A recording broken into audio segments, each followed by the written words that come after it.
अवलोकन के लिए, आपके स्वरूप अवलोकन के लिए सारी सखियां अपने अपने झरोखे से आपका दर्शन कर रही हैं। एक बार तो उनकी तरफ देख लो। राम जी ने कहा ये मेरी आदत नहीं है, मेरा स्वभाव नहीं है ऊपर देखने की, क्योंकि जो ऊपर देखकर लक्ष्मण चलता है उसको गिरने का डर होता है, और जो धरती पर देखकर चलता है उसे गिरने का डर नहीं होता है। इसलिए मानव को कभी इधर उधर ऊपर नहीं देखना चाहिए, नीचे देखकर चलना चाहिए। प्रभु राम ने शिक्षा दिया। और भगवान राम, हाँ, एक सखी ने कहा चलो दर्शन कराते हैं क्या। तब किशोरी जी को सुनाया। किशोरी जी ने कहा समझ गई, नारद के वचन अब सत्य होने वाला है। सारी सखी, जल्दी कहता हूँ, सारी सखियों को आगे करके चली। हाँ, और जैसे सखी चली किशोरी जी को आगे करके सारी सखियां चली। अब देखो यही से उस सखी का गुरु भाव प्रारंभ होता है। गुरु बन करके सखी चली, सिया चली सखी कर आगे, मन प्रीति पुरातन जागे। उस सखी को जो राम का दर्शन कराया, वो सखी कितनी प्रिय होगी किशोरी जी के, उसको आगे करके और चली कौन, जानकी मैया आगे चली। उधर भगवान राम ने सुना, आगमन समझ गए और लखन लाल जी से कहा, लखन लाल, कहा क्या, कहा भैया लखन धनुष बाण लेकर तैयार हो जाओ। कहा क्यों, कहा राम पर आज काम अटैक करने आ रहा है। कहा क्यों भैया, आप पर काम क्या करेगा। कहा बताऊं, कहा हाँ। कहा एक बार मैंने रक्षा किया था, किसके, कहा शिव का, देव उबरे तेहि काल महु जे राखे रघुवीर। भगवान शिव ने अपने हृदय में रखा था तो काम ने उसका उनको कुछ नहीं बिगाड़ा, बाकी सबको बिगाड़ दिया। आज वही बदला लेने के लिए काम हमारे ऊपर अटैक करने के लिए आ रहा है। इसका तो किशोरी के माधुर सौंदर्य के सहारा लेकर के लखनलाल जी ने कहा भैया वो काम कुछ करने वाला था, लेकिन ये काम तो भक्ति के सहारा लेकर आ रहा है, ज्ञान रूपी राम के दर्शन करने के लिए। इसलिए यह काम बद्ध योग नहीं पूजनीय है। कहा जरा सुनो तो। अच्छा माताएं, आप लोग गहना बनाती है तो एक प्रश्न है मेरा, कौन से गहना आप लोगों का प्रधान गहना होता है। नहीं, 3 गहने। कौन कौन से, हाथ के कंगन, ये शास्त्र कहता है, हाथ के कंगन और नूपुर यानी पायल, ये डांड में क्या होता है, हाँ कमरधनी, करधनी, ये 3 ही प्रधान है। बाकी जो आप पहनती हैं ये प्रधान नहीं है, ये प्रधान नहीं है। बाबा लिखते हैं कि जैसे किशोरी जी चली,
कंकन किंकिन नूपुर धुनिश, कंकन नूपुर किन कंकन किन नूपुर, 3 बाबा ने 3 प्रधान गहनों का विवेचना किया।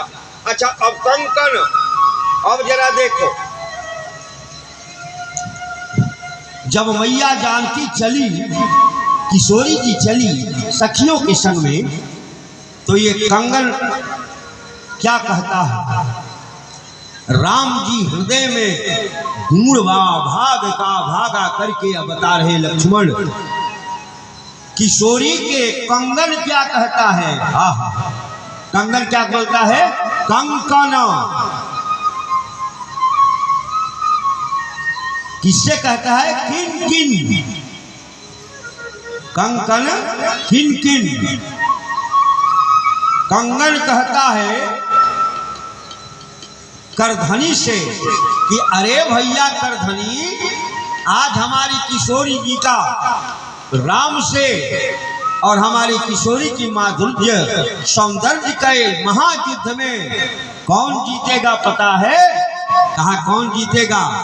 कहा हमारी किशोरी जी और राम पराभव होंगे, किशोरी जी जीतेगी। कहा कैसे? कहा हमारे किशोरी जी के एक बार स्वरूप को देखो तो कितनी सुंदर है, कि एक बार किशोरी जी को जो देख ले वो किशोरी के हो जाए, जानकी के हो जाए। तो अब इनके माधुर सौंदर्य के सामने त्रिलोक में कौन है? रमा उमा ब्रह्माणी, जो कंक नहीं है, कंकन। कौन कंक यानी कौन दरिद्र नहीं है? तो अब देखो कंगन के जवाब किन करधनी बोल रहा है, ये कमल करधनी कि किन हे कंगन, सही कह रहे हो, हमारे किशोरी के सामने जो भी अपने माधुर सौंदर्य का अहंकार लेकर आया वो किन ने हार नहीं मानकर भागा। बोल श्री राम। कंकन किन नूपुर। अब ये पाजेब कहता है कि छन छन छनन छनन बाजे मैया पाँव पैजनिया। क्या कहता है? छन छन। क्या कहता है पायल? छन छन। हे लक्ष्मण देखो पायल क्या किशोरी को कह रहा है। कंगन कहता है कि किशोरी के सुंदरता के सामने कौन दरिद्र नहीं है।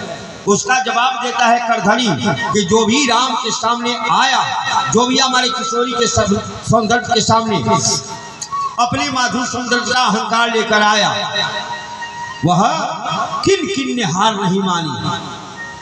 तो पायल जवाब देता है दोनों को कि अरे मूर्खों, हमारी किशोरी जी के माधुर सौंदर्य ऐसा है कि हार की बातें छोड़ दो, जगत के कोई भी सौंदर्यमयी स्त्रियां एक क्षण भी नहीं टिक पाएगी। हारने या जीतने की तो बातें छोड़ दो। बोल श्री राम, जय राम।